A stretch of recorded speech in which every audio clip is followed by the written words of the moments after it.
प्रधान न्यायाधीश चोलेन्द्र शमशेर राणाको राजीनामा मागेर कानुन व्यवसायीहरू आन्दोलनमा छन्।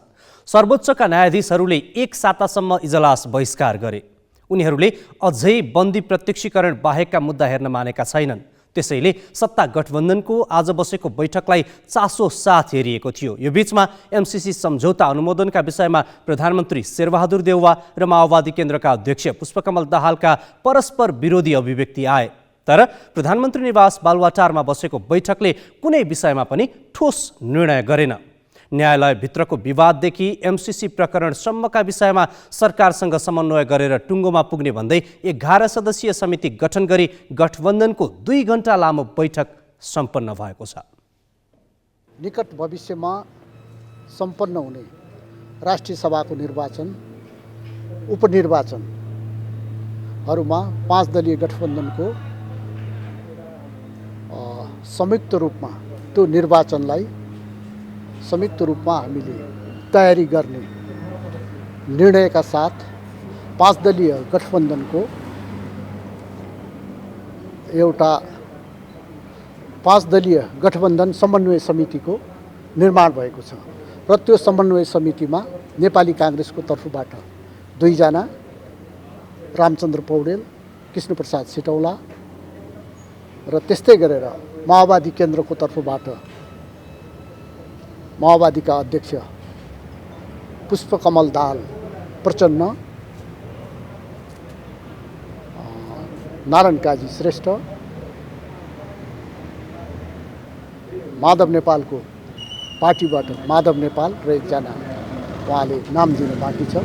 त्यस्तै गरेर उपेन्द्र यादवको दलबाट उपेन्द्र यादव र 1 जना नाम आउनु बाँकी छ र राष्ट्रिय जनमोर्चाको तर्फबाट चित्रबहादुर केसी र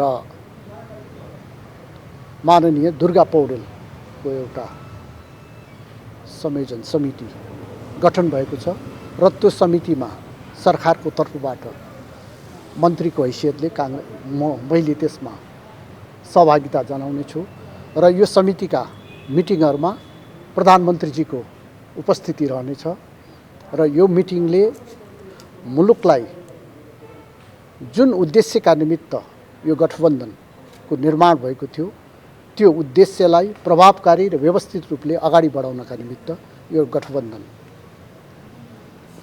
अगाडि बढ्नेछ र यो गठबन्धनमा 2 महिनामा रोटेसनको आधारमा संयोजन गर्नेछ र पहिलो पटक नेपाली काङ्ग्रेसको तर्फबाट रामचन्द्र पौडेलले 2 महिनाको निमित्त संयोजन गर्नुहुनेछ।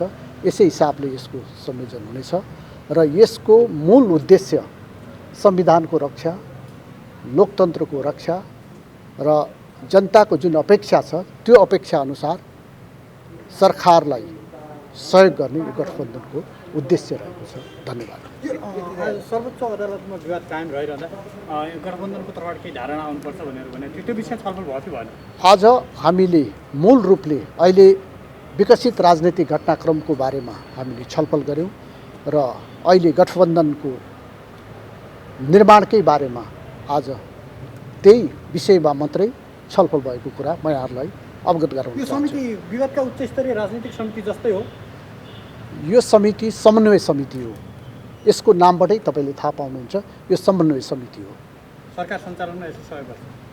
समन्वय समिति हो र यसले देखिएका समस्याहरूलाई समाधान गर्ने र देशभरिका जनतालाई हामी आश्वस्त गर्न चाहन्छौँ कि यो गठबन्धन जुन उद्देश्यका साथ, म फेरि दोहोऱ्याउन चाहन्छु, जुन उद्देश्यका साथ स्थापना भएको थियो त्यो उद्देश्य पुरा गर्नका निमित्त दृढ सङ्कल्पका साथ अगाडि बढ्छ।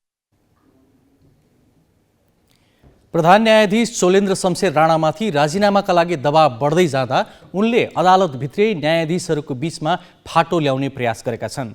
नेपाल बार एसोसिएसनदेखि बहालवाला र भूतपूर्व न्यायाधीशहरूले राणाले पदमा बस्ने नैतिकता गुमाएको निष्कर्षसहित राजीनामा माग गरिरहेका बेला राणाले केही आफू निकट न्यायाधीशको साथ लिएर आन्दोलन कमजोर बनाउने प्रयास गरेका छन्। उनको त्यो रणनीति बुझेपछि न्यायाधीशहरूले पनि दबावका कार्यक्रमको ढाँचा परिवर्तन गर्ने बताएका छन्। कानुन व्यवसायीहरूले भने राणा मात्रै होइन, अब उनलाई साथ दिने जो कोही भए पनि बढारिने चेतावनी दिएका छन्। तिहारको बिदापछि अदालत खुलेको पहिलो दिन सोमबार सर्वोच्चमा केही फरक दृश्य देखिए। प्रधान न्यायाधीश चोलेन्द्र शमशेर राणाले आफू अनुकूल हुन सक्ने न्यायाधीशहरूको इजलासमा मात्र मुद्दा तोकिएका इजलासमा बन्दी प्रत्यक्षीकरणका निवेदन मात्र राखिएका थिए। राणाले आफू र न्यायाधीश कुमार चुडाल रहने गरी संयुक्त इजलास पनि गठन गरेका थिए, तर राणा रहेको इजलासमा सुनवाई हुन सकेन। सबै न्यायाधीशले सल्लाह नै गरेर राणाको इजलास बहिष्कार गर्ने निष्कर्ष निकालेका थिए। बाँकी इजलासमा भने न्यायाधीशले सुनवाई गरेका थिए। राणाले राजीनामा दिन ढिलाइ गरेकाले दबावका कार्यक्रमको ढाँचा हेरफेर गर्ने बारे पनि न्यायाधीश बीच छलफल भइरहेको छ। राणाको बहिर्गमन बाहेक अरू कुनै सम्झौता हुन सक्ने ठाउँ नभएको र त्यसमा सबै न्यायाधीश एकमत रहेको छलफलमा सहभागी न्यायाधीशले बताएका छन्। अदालतभित्र एक्लिसकेका प्रधान न्यायाधीश राणा विरुद्ध बाहिर पनि दबाव बढ्दै गएको छ। नेपाल बार एसोसिएसनको अगुवाईमा कानुन व्यवसायीले सोमबार पनि हातमा कालोपट्टी बाँधेर राणा विरुद्ध प्रदर्शन गरेका थिए।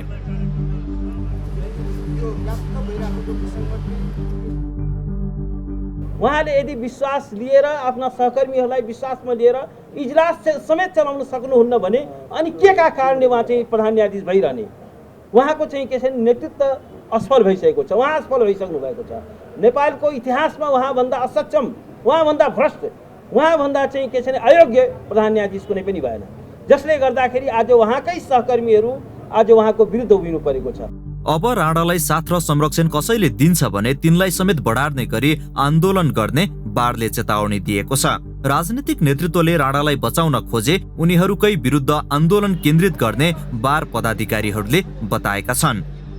नेपाल बार एसोसिएसनले तमाम नागरिक समाजले यत्रो दुनियाँले नेपाली जनताले उठाएका विषयहरू राजनीतिक दलहरूले सुन्नुपर्छ कि पर्दैन? प्रधान न्यायाधीश सही हो कि गलत हो भन्ने कुरा ती राजनीतिक दलहरूले अदालतभित्रको कुरा हो। उहाँहरूले उपयोग गर्न पाएसम्म यो अदालतभित्रको कुरा हुन्छ।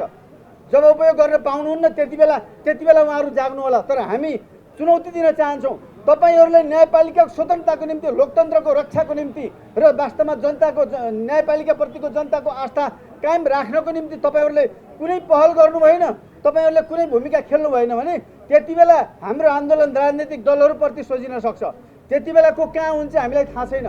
बारले देशभरका आफ्ना 90वटै इकाइहरूसँग पनि छलफल गरी सुझाव मागेको थियो। सबै इकाइले राणाको बहिर्गमन न्यायालय शुद्धिकरणको न्यूनतम शर्त भएकाले थप सशक्त विरोधका कार्यक्रम ल्याउन सुझाव दिएका थिए। यस्तै उच्च र जिल्ला तहका न्यायाधीशहरू पनि न्यायिक नेतृत्व इतिहासमै बढी विवादित भएको र यसले न्यायालयको जनविश्वासमा थप क्षति भइरहेको भन्दै मुखदर्शक भएर बस्न नहुने विषयमा छलफल चलाइरहेका छन्। तल्ला तहका अदालतमा समेत विरोध र बहिष्कारका कार्यक्रम विस्तार हुँदा अदालतमा राणा थप कमजोर हुनेछन्। क्यामेरामा योगेश लामाका साथ बासु खड्का, ग्यालेक्सी पोके, काठमाडौँ। प्रधान न्यायाधीश चोलेन्द्र शमशेर राणाले राजीनामा दिनुपर्ने नभए महाभियोग लगाउनुपर्ने समयको माग अदालतभित्री उठिरहेको बेला राजनीतिक दलहरूले आधिकारिक रूपमा कुनै निर्णय बाहिर ल्याएका छैनन्। तर भित्रभित्रै नेताहरूले प्रधान न्यायाधीश प्रकरणमा मूकदर्शक बस्न नहुने भन्दै अनौपचारिक छलफल चलाइरहेका छन्। यस विषयमा दलहरूको भित्री तयारी र धारणा के छ त? यस विषयमा केन्द्रित रहेर नेताहरूसँग कुराकानी गरेकी ग्यालेक्सी राजनीतिक संवाददाता सृजना घिमिरे यतिखेर प्रत्यक्ष जोडिएकी छन्। सृजनाजी, प्रधान न्यायाधीश चोलेन्द्र शमशेर राणालाई महाभियोग लगाउनेदेखि राजीनामाको माग उठिरहेको छ, अदालतमा गतिरोध छ। राजनीतिक तहमा यो अवस्थालाई लिएर कस्तो बुझाइ छ? अझै यहाँको आवाज एकदमै सानो सुनिएको छ। यद्यपि यहाँले प्रधान न्यायाधीश चोलेन्द्र शमशेर राणाका सम्बन्धमा राजनीतिक नेतृत्वमा के छलफल भइरहेको छ अथवा के कुरा भइरहेको छ भन्ने जिज्ञासा यहाँले अथवा प्रश्न राख्नु भएको भन्नसम्म मैले बुझ्न पाएँ। आज जसरी सत्ता गठबन्धनको बैठक केही समय अघि सकिएको छ, तर सत्ता गठबन्धनको आजको बैठकमा बाहिर जसरी सरकारका प्रवक्ताले प्रधान न्यायाधीशको विषयमा केही पनि छलफल भएन भनेर भन्नुभयो, तर आजको सत्ता गठबन्धनको बैठकमा प्रधान न्यायाधीश चोलेन्द्र शमशेर राणाका विषयमा सत्ता गठबन्धनको एउटा धारणा आउनु पर्यो भन्ने विषयमा वरिष्ठ नेता नेपाली कांग्रेसका वरिष्ठ नेता रामचन्द्र पौडेलले जोडतोडले आवाज उठाउनु भएको भन्ने जानकारी हामीले प्राप्त गरेका छौँ।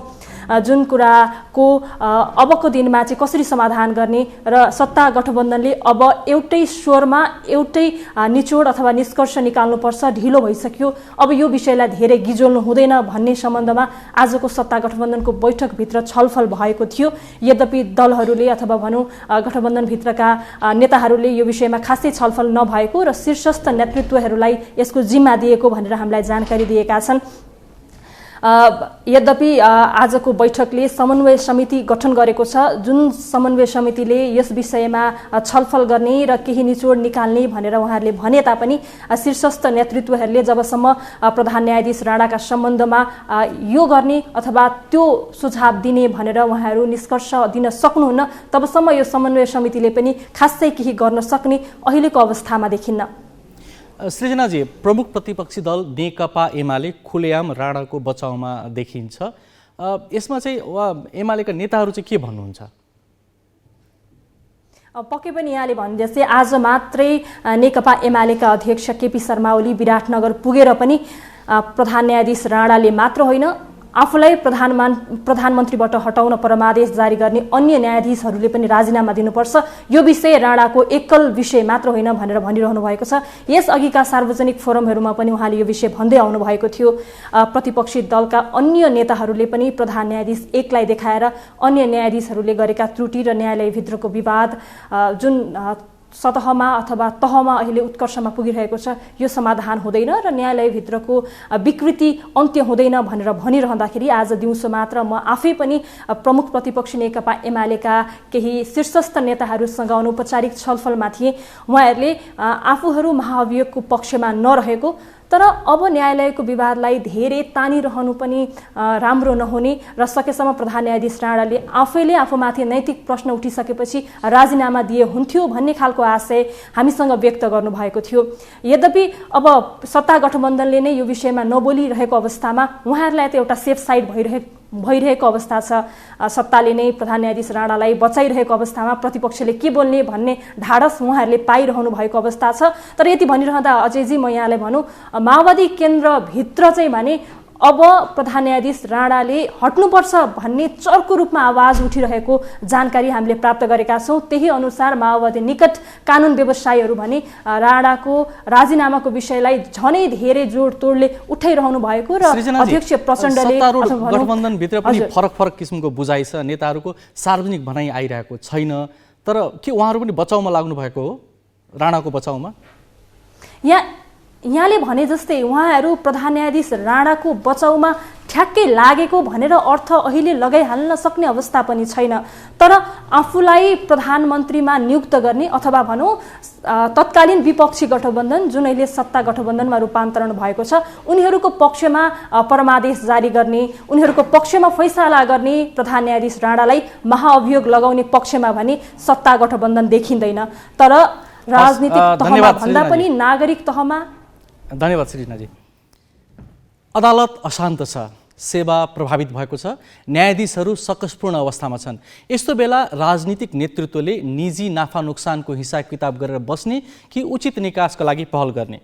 अदालतको समस्या त हुने भनेर कतिन्जेल पिठ्यू फर्काएर बस्ने? यो प्रसङ्ग अहिलेलाई यति नै।